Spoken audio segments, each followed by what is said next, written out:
The so-called documentary, which was more of a propaganda video, if you like, in a two-part series, was an absolutely disgraceful piece of shoddy journalism. It's the BBC's job in operating within India is to make sure they're accorded with the rules and regulations.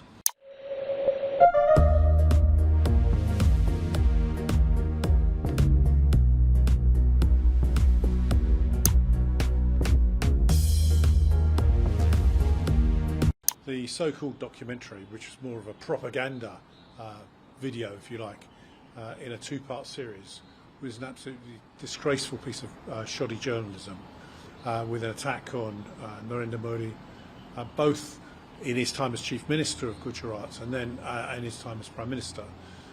Completely full of innuendo and slurs. It should never have been broadcast by the BBC. And of course, because the BBC has a worldwide reputation, people think, oh my goodness, this must be true.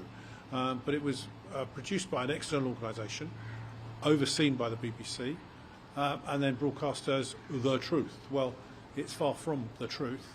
I mean, it dismissed, for a start, it actually didn't look in detail at the causes for the Gujarat riots 20 years ago, and it certainly didn't look at the all-important fact that the Supreme Court had thoroughly investigated all the claims against Narendra Modi and found there not a shred of evidence to support them.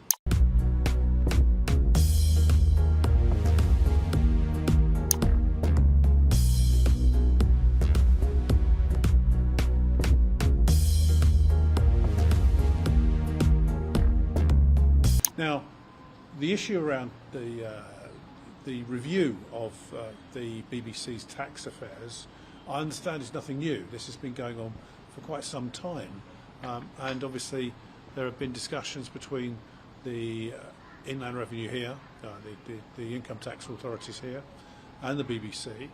Obviously this is a survey where the income tax authorities have looked to gather the evidence to establish if the BBC is doing anything wrong.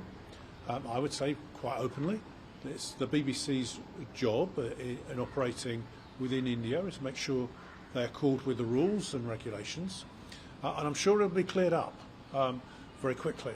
But you know, that's up to the authorities, the tax authorities. It's also up to the BBC to make sure they're accorded with the rules that operate here.